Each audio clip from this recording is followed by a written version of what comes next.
I've had a very busy month in July on my book tour, and I had the great pleasure of meeting with a book club who not only discussed my book but also cooked a meal that was lake themed.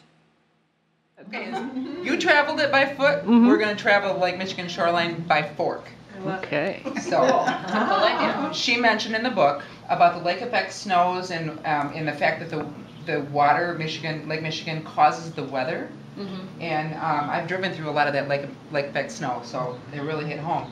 And the fruit grows in those sections, Right. and that the snow insulates the roots and so forth. So I found that really interesting. So we're going to have fruit in every course tonight. Oh, that's nice. We started out with a beach lunch, which had apples in it. Then we're going to have a Michigan salad. And a Michigan salad, if you look at it online, has got arugula and Granny Smith apples. And it has nuts, and I chose pecans, but I suppose walnuts would be a little more Michigan. It also has cherries, and I used fresh cherries because they're ripe this time of year with a vinaigrette dressing. So that's our first course. And then we're going to have salmon because Manistee, Ludington area are well known for salmon fishing. All of them, like Michigan is, but we're going to have the salmon, and then we're going to have peaches and blueberries along with the salmon. And some rice. And I don't know if you're aware of this or not, but there's wild rice that grows in Michigan, Minnesota.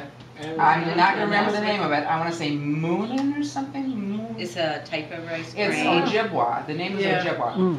And we're not having that specific kind because I couldn't get a hold of any, but we're going to have wild rice. Sounds good. Anyway, that's got to be picked by canoe, so it's a little hard to find. Yeah. It's got to be picked by Canoe. Well, the canoes don't pick it, but This was the hors d'oeuvre plate at the book club, and this was the main meal, and then even the desserts were lake themed. These are bear print cookies, and then even cookies shaped like the state of Michigan. The book club met at a house that was on the shores of Hess Lake, a beautiful little lake. I had a fantastic time.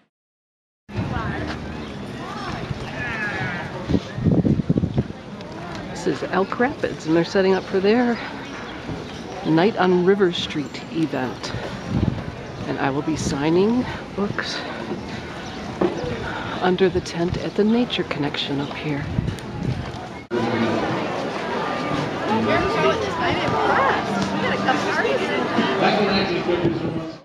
This was my table in Elk Rapids at the Nature Connection. Had a lovely night there. And I always bring my boots along with me, my keen boots that I wore on the trek.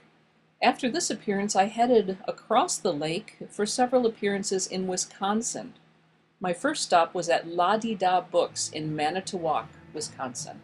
This is La Di Da Books and Beans in Manitowoc, Wisconsin. It's a cute little store. My second stop was at Next Chapter Bookshop in Mequon, Wisconsin, and I was thrilled to find out that my book is on the bestseller list there at this lovely store. It's number 18. This is the Schlitz Audubon Nature Center, just north of Milwaukee. It's a beautiful nature center. They have a nature preschool here where they teach little kids about the world outside. And just through these trees and down the hillside a bit is Lake Michigan. It's difficult to get a view from up here, but it is very close to the shoreline, and they own a stretch of Milwaukee shoreline. We have this nice pond here. I hear a frog. I don't see him.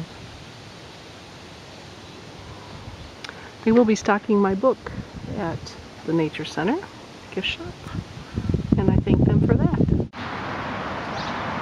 This is the REI in Brookfield, Wisconsin. I have a presentation here in just a couple minutes. The day was in the 90-degree range when I was driving home from Wisconsin, and I stopped at St. Joe, Michigan, just to watch this mist rising off the lake. And I also popped in at Black River Books in South Haven, one of my favorite little bookstores on the lake shore. And I signed some books there. Check out laketrek.com to see my full schedule of appearances, and I hope to see you along the way.